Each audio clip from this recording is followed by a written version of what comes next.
गुड्डू मुस्लिम ने दिया अतीक को धोखा, उसकी सूचना पर मारे गए असद और गुलाम, ये राज हुआ दफन। नीतीश के एक के मुकाबले एक फॉर्मूले से भाजपा में बेचैनी, एनडीए के लिए 2014 का प्रदर्शन दोहराना नहीं होगा आसान।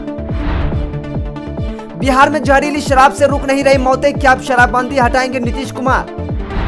टीएमसी नेता मुकुल राय फिर बीजेपी में होंगे शामिल, खुद दिया ये बड़ा बयान। रूस यूक्रेन युद्ध में टूट रहा सैनिकों का हौसला, जंग के मैदान में पहुंचे पुतिन और जेलेंस्की। अल्लाह के अपमान पर चीनी इंजीनियर को पीट पीट कर क्यों मारना चाहते हैं पाकिस्तानी। कच्चे तेल के भाव में मामूली गिरावट, जाने पेट्रोल डीजल के रेट पर आज किया है अपडेट। फिर पर्दे पर दिखेंगे इरफान खान, इस दिन रिलीज होगी द सॉन्ग ऑफ स्कॉर्पियंस, बेटे बाबिल ने शेयर किया पोस्टर। विराट कोहली और सौरव गांगुली के अंदरूनी खटपट को मिली हवा, पहले किया नजरअंदाज, अब इंस्टा पर अनफॉलो। खबरें अब विस्तार से।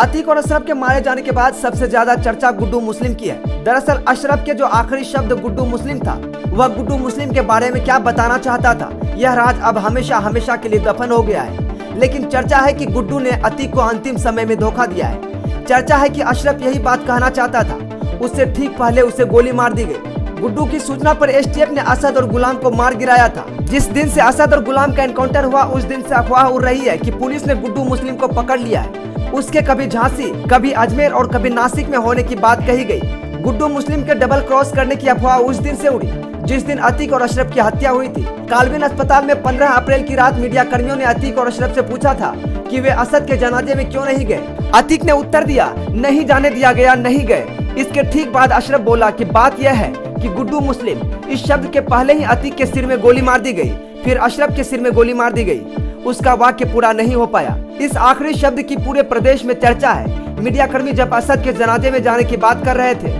तो अशरफ ने गुड्डू मुस्लिम का नाम क्यों लिया।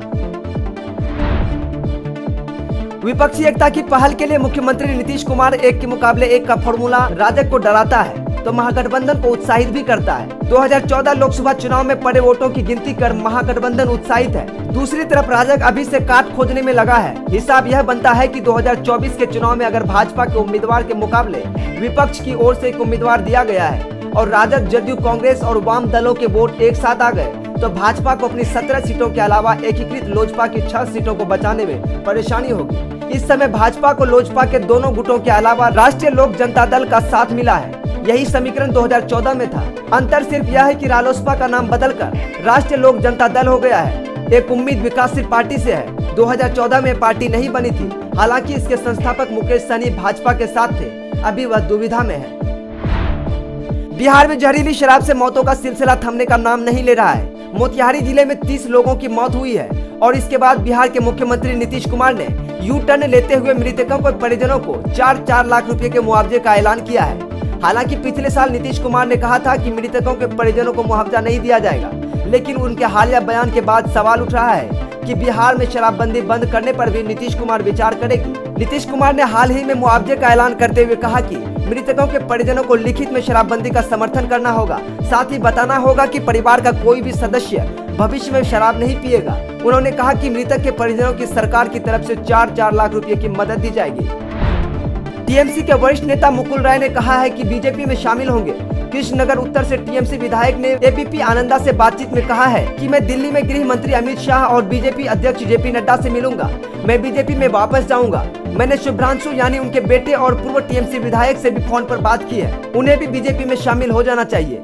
अपहरण की थ्योरी का खंडन करते हुए मुकुल राय ने कहा, बीजेपी ने दिल्ली में रहने का इंतजाम किया है। मैंने कैलाश विजयवर्गीय से बात की है। मैं टीएमसी में कभी नहीं लौटूंगा। रूस के राष्ट्रपति व्लादिमीर पुतिन ने यूक्रेन में लड़ रहे रूसी सैनिकों के कमान केंद्र का मंगलवार तड़के दौरा किया है। यह पिछले 2 महीनों में उनका दूसरा दौरा है। ये जानकारी अधिकारियों ने दी है। वहीं यूक्रेन के राष्ट्रपति व्लादिमीर जेलेंस्की भी मंगलवार को दोनेत्स्क प्रांत के दौरे पर पहुंचे, जहां पर रूसी सैनिकों के साथ भीषण लड़ाई जारी है। पुतिन ने यह दौरा ऐसे समय में किया है जब युद्ध के 14वें महीने होने वाले हैं और माना जा रहा है कि यूक्रेन पश्चिमी देशों से मिली मदद के सहारे रूस पर जवाबी कार्रवाई करने की तैयारी कर रहा है। चीन के साथ पाकिस्तान के संबंध हमेशा से बेहतर रहे हैं। पाकिस्तान अक्सर चाइना के सामने मदद की गुहार लगाता रहा है। आलम यह है कि चीन पाकिस्तान को आर्थिक रूप से गुलाम बना चुका है। हालांकि इस खबर के बाद शायद चीन और पाकिस्तान के रिश्तों में खटास देखने को मिले। दरअसल पाकिस्तान में एक चीनी नागरिक को इस निंदा कानून के तहत गिरफ्तार किया गया है। चीनी नागरिक पर अल्लाह का अपमान करने का आरोप है। पाकिस्तान में इशिंदा कानून के तहत गिरफ्तार व्यक्ति के लिए मौत की सजा का प्रावधान है। पाकिस्तान सरकार इस मामले को लेकर मुसीबत में दिख रही है। ऐसा इसलिए क्योंकि आरोपी शख्स पर अगर कार्रवाई की जाती है तो यह बात चीन को रास नहीं आएगी। ऐसे में दोनों देशों के रिश्ते खराब हो सकते हैं। अंतर्राष्ट्रीय बाजार में कच्चे तेल की कीमतों में उतार चढ़ाव जारी है। आज यानी 18 अप्रैल को कच्चे तेल की कीमतों में मामूली गिरावट देखने को मिली है। बीते दिन की तुलना में कच्चे तेल के दामों में कमी देखी गई है। दिल्ली में पेट्रोल की कीमत 96.72 रुपये और डीजल 89.62 रुपये प्रति लीटर है। वहीं मुंबई में पेट्रोल की कीमत 106.31 रुपये और डीजल 94.27 रुपये प्रति लीटर है। कोलकाता में पेट्रोल 106.3 रुपये और डीजल 92.76 रुपये प्रति लीटर है। चेन्नई में पेट्रोल की कीमत 102.63 रुपये और डीजल की कीमत 94.24 रुपये प्रति लीटर है।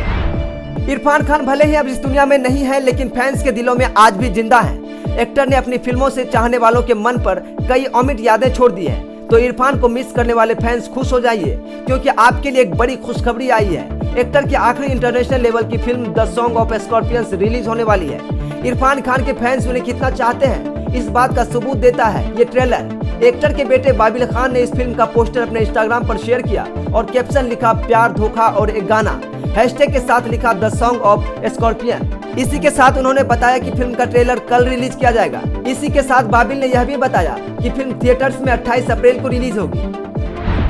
टीम इंडिया के पूर्व कप्तान विराट कोहली और बीसीसीआई के पूर्व अध्यक्ष सौरव गांगुली के बीच अनबन की खबरें सामने आती रहती है, लेकिन अब इस मुद्दे को एक बार फिर हवा मिल गई है। आईपीएल 2023 में विराट और गांगुली का आमना सामना भी हुआ। उसी दौरान इस अंदरूनी खटपट ने एक नया मोड़ ले लिया है। विराट कोहली आरसीबी के एक अहम बैटर हैं, जबकि गांगुली दिल्ली कैपिटल्स के डायरेक्टर हैं। इसके बाद अब विराट और गांगुली ने एक दूसरे को इंस्टाग्राम पर अनफॉलो कर लिया है। हालांकि इस बारे में दोनों ने खुद कोई चर्चा नहीं की है। विराट कोहली इंस्टाग्राम पर 247 लोगों को फॉलो करते हैं, जिसमें सौरव गांगुली नहीं है।